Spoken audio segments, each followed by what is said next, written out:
Well, good morning, good afternoon, and good evening. Welcome to all of our attendees tuning in from around the world. Today's broadcast of Invisible Women in Sport is an Institute for Sport and Social Justice production. I'm your producer, Garnett Overby III.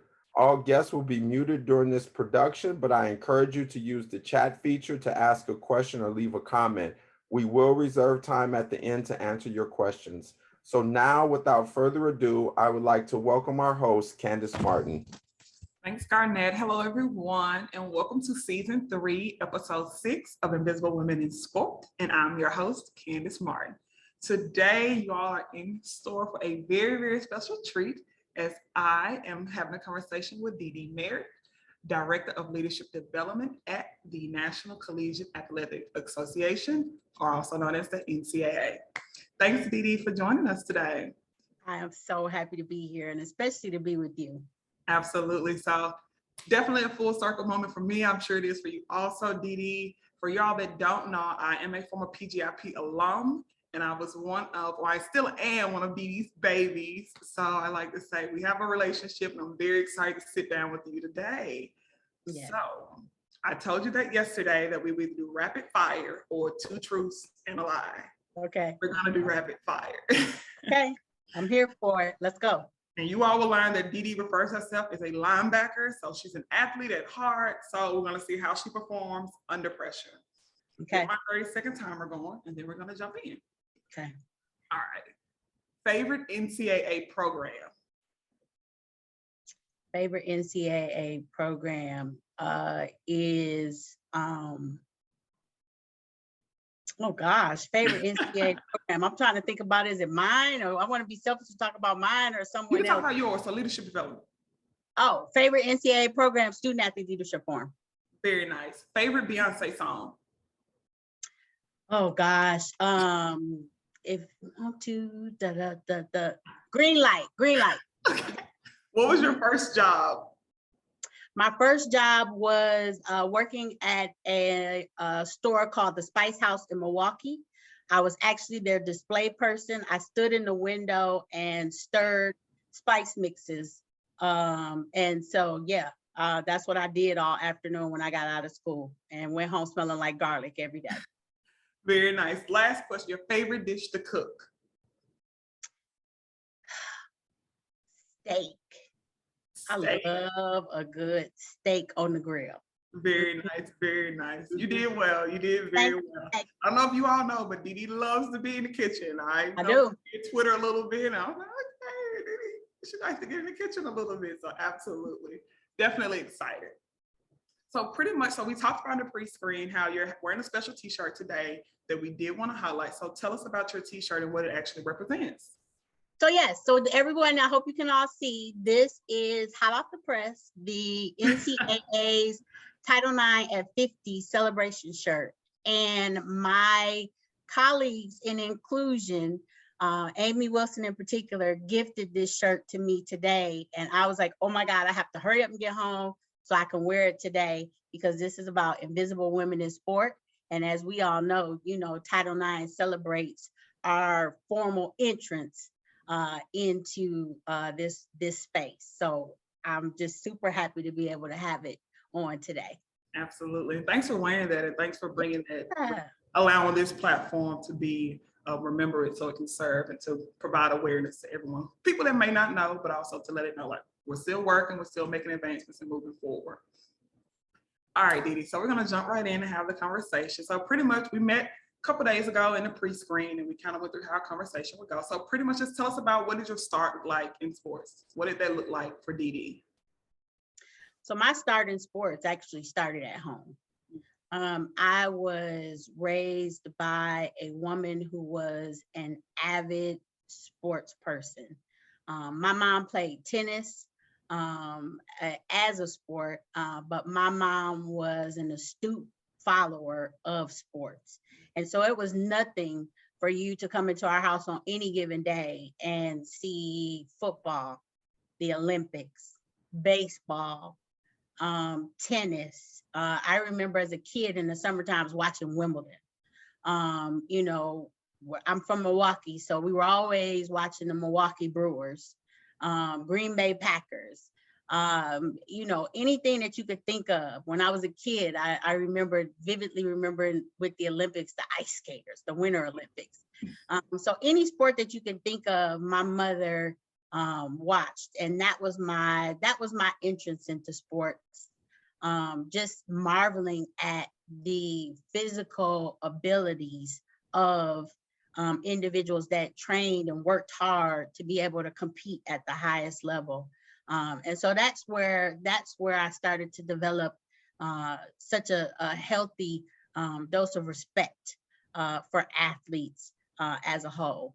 Absolutely. So you have pictures of family behind you. And Yeah. I know, Precious, from being up under you, working with you, that family is very important to you. You talk about your daughter a lot. And so Yes. I just want to know, like, what role has sports played in kind of bringing your family together and keeping you all close? How important has it been for your family? Yeah, it's been big. My family is filled with athletes. My daughter was an athlete when she was in grade school and high school and even college. She would tell you that she, you know, was a mean club volleyball player in college. My aunts played sports. My daughter's father is a former football player, played with the NFL and actually played at home for the home team for Green Bay Packers. So that was a cool experience. You know, we're just a sports family. And so I think that's why it was natural for me to be have an interest in sports. The thing that was disappointing was that I was not athletically gifted enough to participate in sports. And actually tried out for track when I was in high school, and they basically sent me home and told me to just, you know, keep hitting the books because that was the way to go for my career. And so that's what I ended up doing. But sports was very big in my family and still is. You know, we set our lives around it, you know, and we come together in celebration of it. And it's a prominent piece and it always will be. Absolutely. Thanks for sharing that, DeeDee. So pretty much we know that being a fan of sports is one thing, but then when you actually think about working in athletics and in sports, it's completely different. So why ultimately did you choose to work in sports and athletics?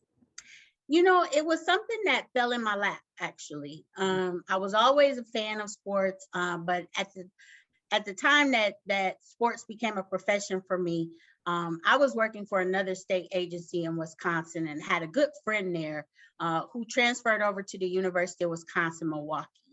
And when she transferred over to UWM, she actually ended up working in athletics a couple of months after she transferred. And she reached out to me to tell me that there was a job open and the opening was for a secretary. So I started in athletics as a secretary. My two main areas were men's and women's basketball. So I was a secretary to the department as a whole, but my focus areas were men's and women's basketball. And it was one of those things when not too long after I arrived, I just immediately felt a sense of belonging and felt like, okay, this is it for me. Because I truly enjoyed the student athletes. I loved that age group because I felt like I was able to still have the opportunity to nurture them and help them in their spaces and in their lives. But also be able to have those tough conversations you have to have sometimes and have that stick. I had a healthy respect for coaches and all that they had to do in their jobs. And I had a curiosity about coaching. What makes all of this work? And so when you combine those things together, it just quickly became evident to me that I loved going to work. I absolutely loved it. And so it fell into my lap, but then again, I'm a firm believer that God doesn't make any mistakes. I just didn't know it was coming, but it came. Absolutely. So oftentimes young professionals like myself, we think about the end goal, but you went in, you accepted a role or position as a secretary. So what skills or what key items do you believe that you learned in that secretary role that has impacted the professional, the director that you are today? Oh gosh, resilience. I started as a secretary and I was happy, I was comfortable, you know, I felt good in that space. But I had a boss who saw more in me.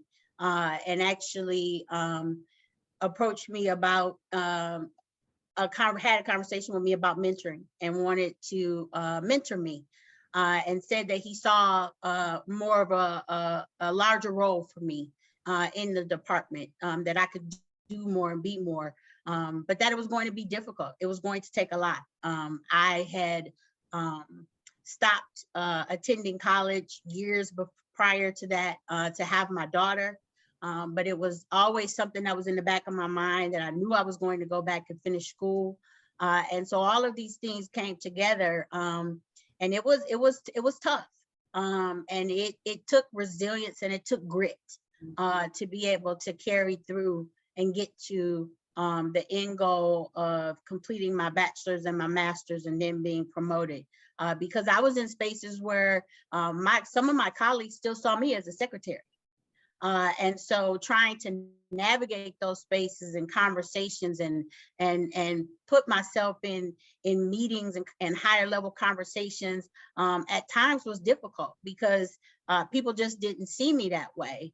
And there were times where that hurt me, hurt my feelings, and definitely hurt my pride and my ego, because I knew that I was better, and could be better and do better.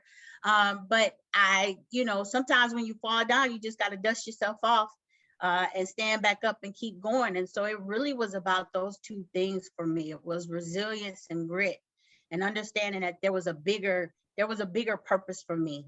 And I don't knock my path. In fact, I embrace my path. I think that my path was chosen specifically for me, and my path made me out to be the person, the professional, the woman, the mom and all of those identities that I have today. And that was part of my path. And so, but I would not have made it had I not been resilient and had some grit. Absolutely. I hope all the viewers, I hope you guys have pen and paper. Even I do. Because DeeDee is absolutely dropping gems I think will be beneficial in all of our professional, but most importantly, our personal lives also. So thank you, DeeDee, for being so transparent with us. Mm-hmm. So I know yesterday in the pre-screen, we talked about how you can pretty much keep everything in an athletic department besides compliance. And then there was one more, was compliance and tickets. Compliance and tickets. So why leadership development? Why did DeeDee ultimately decide that leadership development is where I want to be? This is where I belong. This is where I can provide the most to the people, the administrators, the coaches, the Ncaa staff, the people. This is where I can provide the most of me. Again, it was one of those things that just fell into my lap.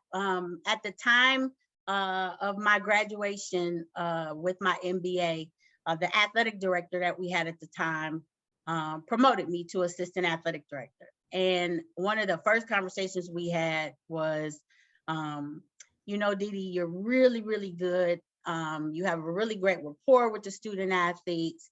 What can you, do with a student athlete development program? We don't have a formal program here. We want you to build one.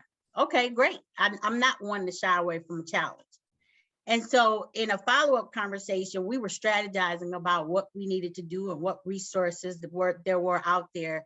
And the director of athletics said to me at the time, he was like, why don't you go take a look on the internet and see what you can find? And so I did. I went back to my office and I did that. And that was how I found leadership development. And it just so happened that they were hosting an education and training symposium that week. This was like a Monday or a Tuesday, Candace. They were hosting an education and training symposium that week. And so I literally picked up the phone, called the director, the person who was the director at the time, explained who I was, my situation. And he said to me, can you get down here? And I was like, I'll figure it out. He said, if you can get down here, you come on down, we'll create space for you, and you come and attend this symposium. And so I literally did that. I packed a bag, I rented a car, I drove to Indianapolis and walked into a situation where I was surrounded by individuals who were just as passionate and caring about student athletes as I was, and who were all grateful to be in the same space, to be able to strategize and network and create and innovate and all of that done in service to the student athletes that we all know, love, and care about. And that was home at that point. I was like, this is my tribe. These are my people. And after that, I just became like just a leadership development junkie. I really did. And it was me constantly staying in contact with the leadership development staff. It was scouring the web pages to see if they had any new programs that were dropping. When the programs dropped, I know that I was one of the first people who applied, because I would be in there like just going crazy, be upset if I wasn't picked, try again. And so, it was truly the relationships that I formed, the people that I met, some of them who work with me today. It was something that truly changed my life. And so back in 2016, I had the opportunity to meet with the director, and we were talking about my future. And he asked me what was my dream job, and I said my dream job is to work with you at Leadership Development. Oh, wow. Well, and fast forward 3 months later, I was in Indianapolis at the Ncaa for a diversity in sport program, and he and I sat down and had a conversation about a position that was coming open. And it was an associate director position. And the thing that sold me and had me say yes right away was that I would have oversight over the postgraduate internship program. And I was like, so you mean to tell me that I get to do this work and I also get to have oversight over the postgraduate internship program? Sign me up. Sign me up. Absolutely. And so that was it. Again, it was something that fell into my path, but I believe that, the man upstairs doesn't make mistakes. But I also believe that that opportunity would not have been made available to me had I not taken the time to make the connections. That was a 4-year relationship building to that point, where I was attending programs, where I was keeping in contact with the staff, where I was expanding my reach with them, to where I was facilitating programs on their behalf. So that was a relationship that was in the making, to where they were having the opportunity to audition me for the role. So by the time the role came open, the position was open, looking back on it, it's like, okay, I see why I would be a good candidate, for the role. And I applied, I went through a nationwide search, I fought, clawed, and scraped, and they hired me. Absolutely, and I love that. And I will say, just from firsthand experience, your passion exudes and just comes from it. Like, we picked up on, I know, the first day in the PGIP program, even when I applied, talking to Jennifer Williams and telling her, like, hey, like, I'm applying. She's like, oh, okay, DeeDee's cool. Like, let me shoot a text to DeeDee and let her know, like, you're applying. So, and she did. Yes. So absolutely. But from that, what I heard was, one, resilience. You have to be resilient, just be determined, and just be committed to whatever it is exactly that you want to do, and stay the course. Yep. But I also heard that you should be receptive to those things. So things will present themselves. You may not expect them, but just to be open and receptive to all of those things, and just not being afraid to ask. Too oftentimes women, especially Black women, we're reluctant to ask, yes. I want this position, I want this role. That's the goal. That's the goal. And we don't feel worthy. And we feel like we have to check all of the boxes before we make a move. Mm-hmm. And there was the two, the angel and the devil on my shoulders, where the angel was like, oh, wow, this is great. They thought of you. And the devil was like, you gonna leave home? Because you got to remember, Candace, UWM was home. Yeah. It wasn't just an athletic department that I was working at. It was working at an athletic department within a city that is my hometown. So there was a level of comfort there that, added an additional layer of almost, initially it was like, I was scared. I'm like, oh my goodness, so it was all of that and then sadly, I lost my mother right after I accepted the position. So it was that level as well where I was like, okay, can I really do this?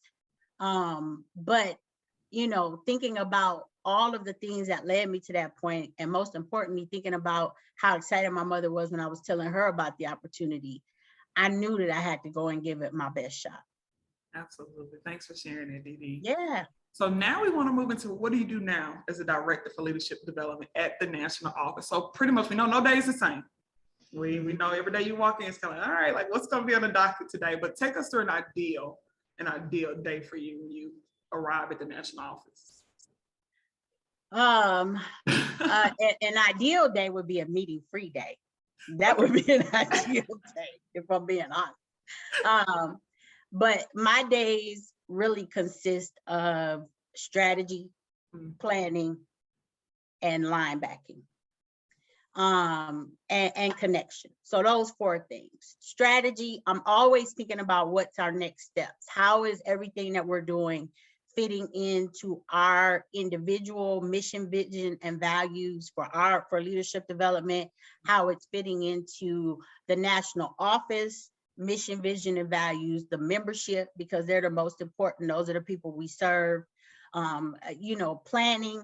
I was just in a meeting with my staff and communications, and they were like, we just don't see how you guys do it, because we don't have a downtime. Except a couple of weeks in August. So we're constantly planning, we're constantly building curriculum, we're constantly working with our consultants and facilitators. Linebacking, that's just a big part of what I believe a good leader should be. A good leader should have a good, healthy dose of linebacking in them. And that is that, if you have a talented staff, which I do have, my staff is gifted. They are brilliant. They are amazing. And so my job is to remove the obstacles that are in front of them so that they can continue to be brilliant and gifted. And more importantly, and selfishly to me, not get frustrated enough to where they want to leave, because I don't want them to leave.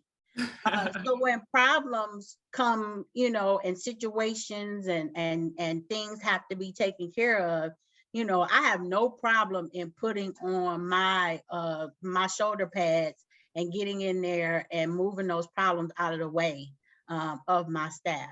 And then the last one, connecting.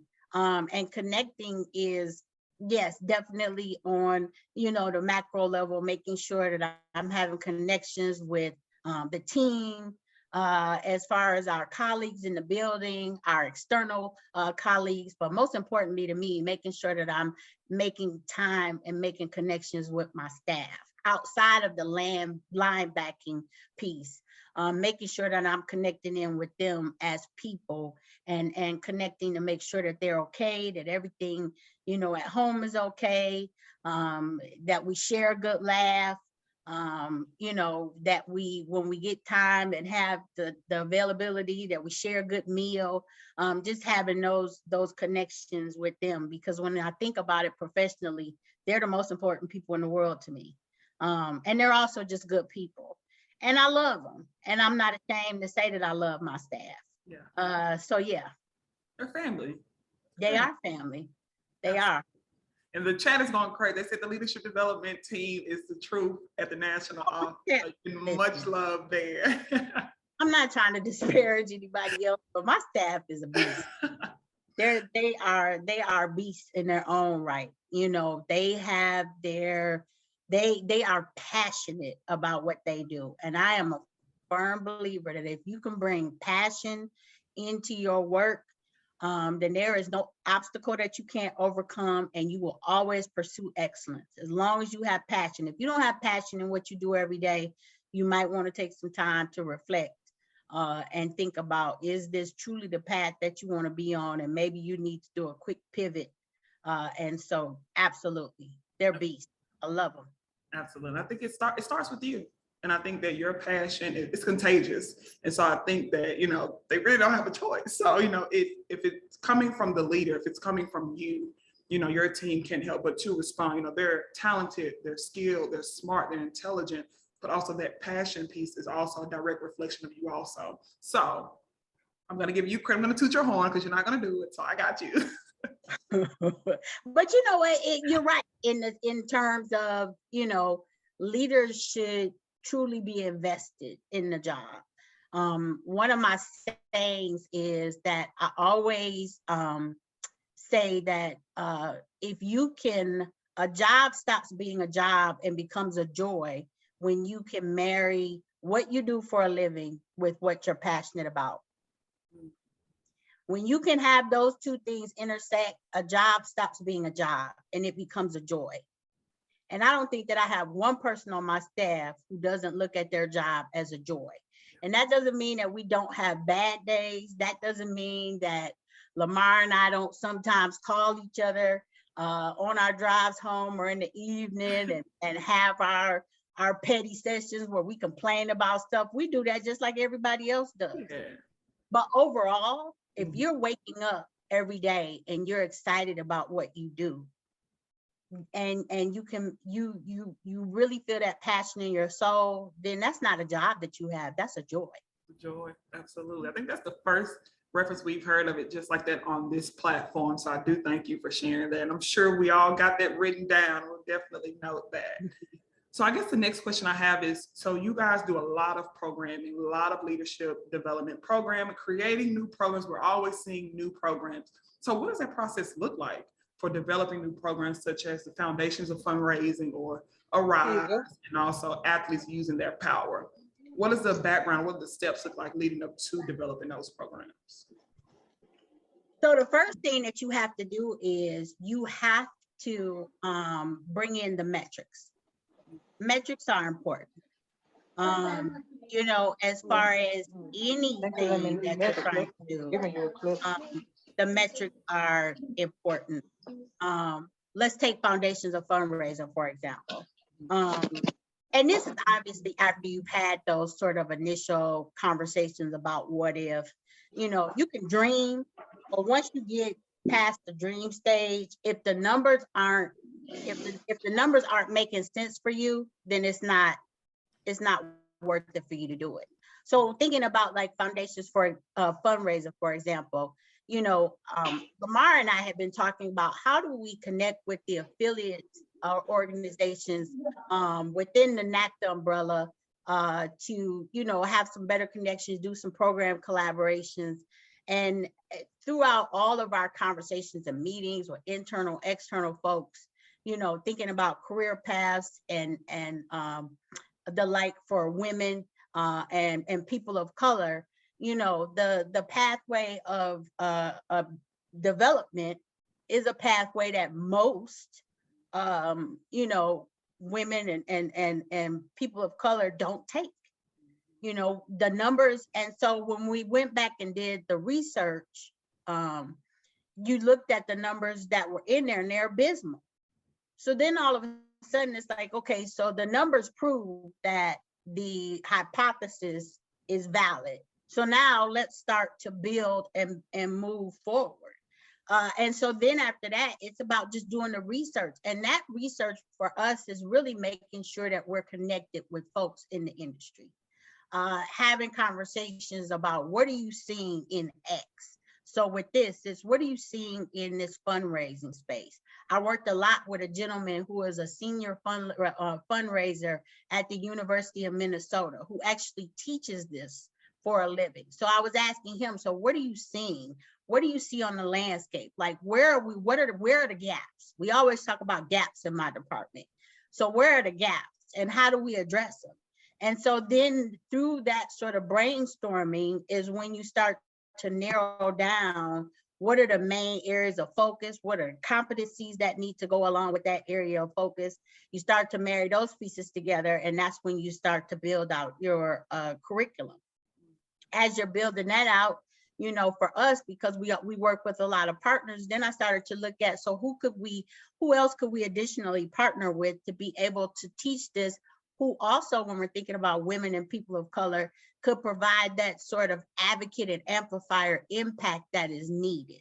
Because I wanted them to not only be able to have the education, but I wanted them to be able to show this education in a way that those decision makers would be like, wow.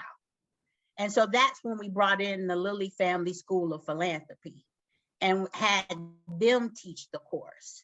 So you as a young leader, if you're walking away from Foundations of Fundraising with a certificate from the Ncaa and the Lilly Family School of Philanthropy, saying that you completed this course in the foundational aspects of development,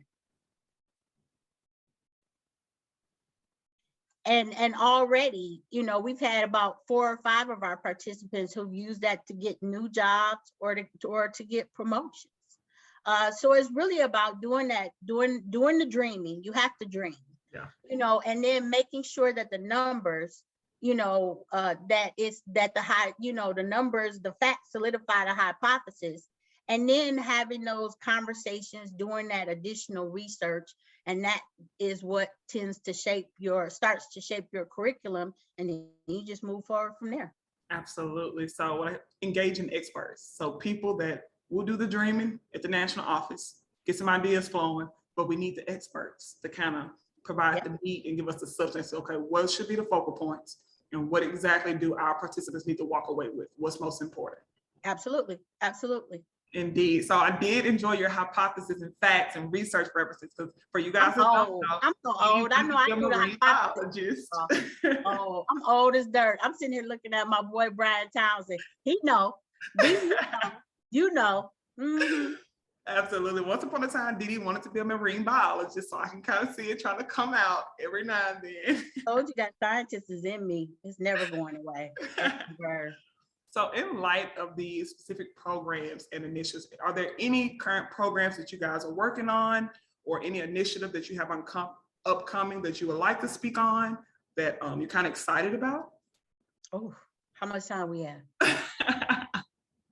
We have quite a few things going on. So we touched on Foundations of Fundraising, which was just such a phenomenal program for us. And I can't wait to see how Lamar takes it and grows it. I planted the seed, and now I'm passing it off to him to be able to grow it and blow it out of the water, which I know he'll do. So that program truly was about young leaders, women and ethnic minority focus. How do we create viable career paths in development for them, with the goal of those people ascending into higher level positions and ultimately directors of athletics? Because money is evergreen. Everybody needs money, and you're always going to need money. That's why development is evergreen, right? Another initiative that we just put the finishing touches on the pilot program is an initiative that we call Arise, and it is authentic, resilient, innovative in STEM excellence. And it is a mentoring program for HBCU student athletes who are either in STEM fields or have an interest. And what we did was we partnered with a nonprofit organization called Athleta. They are amazing. And Athleta developed an app. So we have an app because the goal of this initiative was to meet the student athletes where they are. And so the app contains microbursts of programming.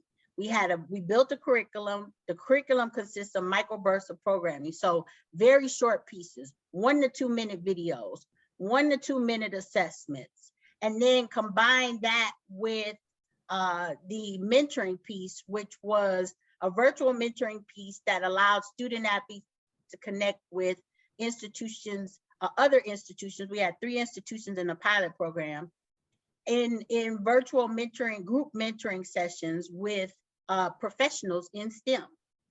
So they had to do the curriculum piece on the front end, and then on the back end of the week, they all came together and had discussions and mentoring around these particular curriculum pieces. The thing I will tell you, Candace, is we had some pretty audacious goals for this program. And one of them was, because I'm not afraid to I don't shy away from a good fight, was engagement. So I was like, let's set the engagement at 80%. And the people at Athleta were looking at me like, girl, bye, you crazy. No. I am so proud to tell you that not only did we meet that goal, we exceeded it. Absolutely. Our student athletes showed up. We had an engagement of 85%. And the reason why is because we were truly able, we found the sweet spot. We met them where they were. And that is through an app that's on their phone. So they could literally be walking to class, walking to dinner, chilling out, doing whatever. Very short microbursts of highly concentrated, targeted learning on a particular subject. And then couple that with mentoring that could take place through the app on their cell phone as well, where they had the opportunity to be in a comfortable setting and talk about career development. So it's a wonderful program, and now we're going to work hard to upscale it so that we can offer it to more HBCU institutions. Wow, that's phenomenal. As you know, I'm very passionate as an HBCU grad and athlete. I'm very proud. So anything that I can do, whether it's even just pushing it out or a simple retweet, please let me know, DeeDee, and I will do anything for you. Absolutely. We have tons of other programs and services. Lamar launched a program earlier this year for a cohort that was in partnership with the NFL for those who are aspiring to become administrators. And that program will continue. It'll probably look a little different and be connected into our Emerging Leaders Seminar, but we were really proud about that. And with our e-learning team that we have now, our e-learning team created a brand new learning portal. So we have a learning portal now at the Ncaa that contains education, information, and resources, not only for our external, for the membership, but for our internal folks as well. It houses our professional development. For external, it houses the certifications, the attestations, and will house education and resources across the board. So we're really, really excited about that as well. Absolutely, and I am as well. So going on to my last question, everyone, please feel free to put your questions in the chat for DeeDee so we can have an adequate amount of time for questions to be answered. So DeeDee, my final question, which I love to close out with all of my guests, is what would you tell your younger self? What is something that you wish you knew then that you now know now, but you do know now? I would tell my younger self to give myself grace. Because life will have twists and turns that you can't plan for. As you mentioned earlier, my original career goal was to be a marine biologist. I was going to be the Black female Jacques Cousteau. And, circumstances with life pointed me in a different direction. I became a mom. And so I had to, change direction and make sure that I was focusing in on being a good mom until such time as I could step back into the education arena. And when I stepped back in, I was in a different space. I was in the athletic space and had found, this second love. Because I say second love because my first love is still marine biology. And when I retire, I am going to be that little old lady on the boat taking water samples and swimming with the sharks and doing all that stuff. So it's going to still happen. It's going to happen a little bit later down the road. But those twists and turns I wasn't prepared for. And so a lot of times when they would happen to me, I would be hard on myself. I would beat myself up because I felt like I had failed. And even to this day, at this ripe old age, I still am hard on myself. I'm the hardest person on myself. Sometimes it takes my general Lamar to kind of pull me out of it. Like, come on, man, you'll be okay. You'll be all right. And you didn't get where you wanted to be, but it's okay. So I would tell my younger self to give yourself some grace and understand that things happen. It's about learning and growing from them is what is important, and not always the end result. And I think that sometimes society puts so much pressure on us to be perfect, to make sure that this is perfect, this career path is perfect, this life is perfect, this relationship is perfect, all of that, these things are perfect because we're all guilty of, wanting to put our best foot forward when we're on these different social media platforms and all these other pieces. But the reality of it is that life is not perfect. It's not. It's not. It's not. There are twists and turns. There are things that happen. I make mistakes every single day, and I kick myself, and I replay it. I always want to learn from it, but I have to move forward. I have to give myself grace. So I wish I would have learned that a little bit earlier in my life. Wow. Thank you, DeeDee, so much. As always, it was fun sitting and having a conversation with you. I know we can sit and talk for a long time, but I'm going to now throw it over to Maya King to run our Q&A. All right. Hey, DeeDee. I think everyone will say the same thing, but especially as someone interested in student athlete or leadership development, hearing from you yesterday and today has been really special. So thank you for taking time to speak with us. Oh, thank you. Okay, so moving on to our Q&A, to be conscious of time, we're going to take a few questions from the chat now. Yep. The questions that we can't get to, DeeDee will still be able to answer them, and the Invisible Woman team will send out an email so you can get her wisdom even after the show is done. So absolutely. Our first question in the chat comes from Matt Edelson. He says, what are some of the common concerns and frustrations that student athletes who are looking for leadership roles express to you?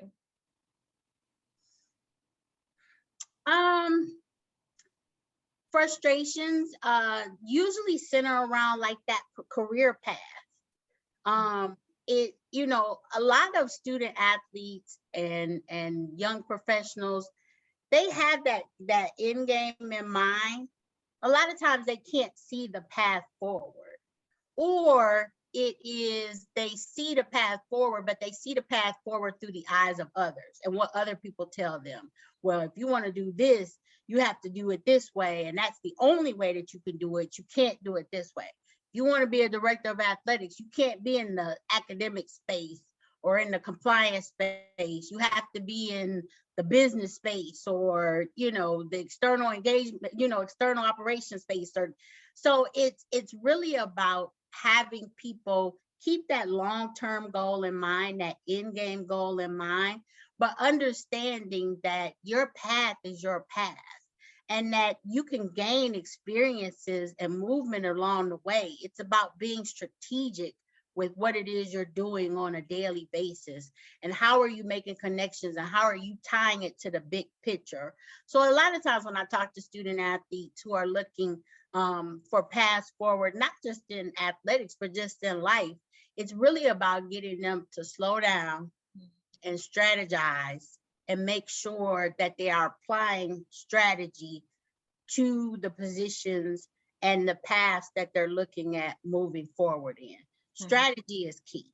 Yeah, and I think that's a good piece of advice for everyone. That's something to remember, to slow down and think about the different avenues that you can go through and how you can still get where you want, even if it's not the traditional route or if it doesn't look like someone else. So our next question comes from Heather Jordan, who says, what kind of professional development does your staff take advantage of? I challenge my staff to think outside the box, because the one thing about us in leadership development is we don't get invited to everybody's stuff. People don't invite us to stuff, and I think it's because they look at us as, okay, well, they're the experts, so why would we invite them to this program, or why would we invite them to that program? And so I challenge my staff to do a couple of things. One, to look at professional development opportunities that will help them in their own personal space. But then the other thing is to look at opportunities that will challenge them and help them with their growth and innovation for the jobs that they do. So our professional development it just looks different year to year. That's the challenge every year that I issue to my team. Like, for example, I am looking at this year going after my project management certification. We do so much in the planning space. I want to make sure that I am doing the best possible leading that I possibly can in this space. I know that Lamar is looking at doing some work with the Center for Creative Leadership. Again, It's something that will hit those two benchmarks for him. So for us, it's really about stepping out of the traditional space and making sure that we're taking advantage of opportunities that fill our cup on a personal level, but that also keep us at the top of our game professionally. Mhm. Okay. And then the last question we'll do for now, but if anyone else has any questions, still drop them. We can send you the answers later. Yep. Sydney Moment says, everything leadership development does is top notch. How do you all manage your expectations of yourselves and your programming? I don't know that we do a good job of that. I really don't. Because we are so passionate about what we do, we are always looking to hit it out of the park. We don't go into any situation thinking about it as just a meeting, just a program, just an initiative. We walk into everything with a sense of urgency that is all centered around the people that we serve and wanting to give them the best possible experience. One of our values is transformational learner experience. That's one of our values. We have 3.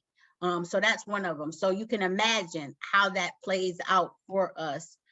We are always looking for the newest, most impactful piece of information, be it person, place, or thing out there, because we want to make sure that we are giving those that we serve the best.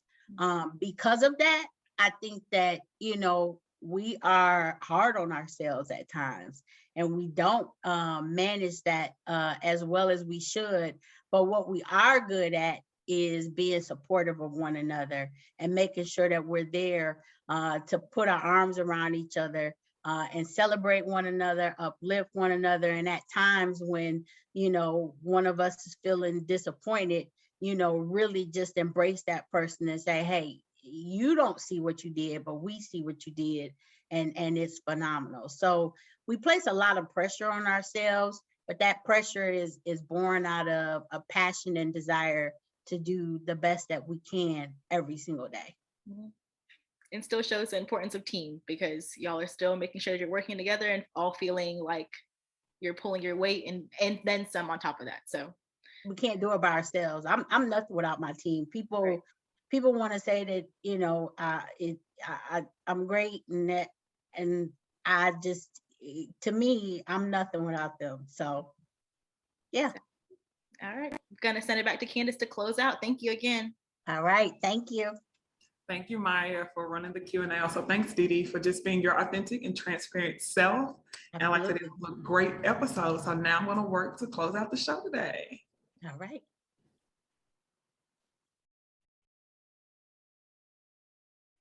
Special thanks to all the organizations that registered, and a special shout out to DeeDee and the Invisible Women in Sport team. Tune in on May 19th. For episode 7 at 2 p.m., I will have a conversation with Jeanette Torres, who is the Associate Director for Global Partnerships at the NBA. And also, she is a proud DeVos alum, so that will be a treat also. Please follow us on all social media platforms to stay up to date and informed on future programs at Institute SSJ. If you ever miss an episode, we've got you covered. Our YouTube channel, we have all of our episodes posted and up to date. We thank you all for support of the Invisible Women, and we are a nonprofit organization with other programs that impact various social justice issues. We would like to extend a special shout out to the Ncaa. Please use the QR code on the screen to support us with a financial gift as we continue to change lives through the power of sport. Thanks, guys. Thank you. Special thanks to our team, me, the host, DeeDee, for joining us, Garnett, Matt, Maya, and Iane. We couldn't do this without everyone on our team. That's right. And a special thanks to the Ncaa for joining us and all the organizations that continue to support us. And once again, please follow us on all social media platforms to stay up to date and informed on future programs at Institute SSJ. And if you ever miss an episode on our YouTube channel, all of our episodes are up to date. We get a lot of inquiries about if we have connections with internships. If any of our supporters or members have internships available, please send your information to Our producer, Garnett Overby at goverby@sportandsocialjustice.org, so we can send that out to the people reaching out to us. And once again, tune in on May 19th for episode 7 of Invisible Women in Sports. Be sure to register. And finally, happy Cinco de Mayo and a happy Mother's Day to all of the mothers out there. Absolutely. Once Absolutely. again, I'm your host of the Invisible Women in Sports Zoomcast, Candace Martin. See us now.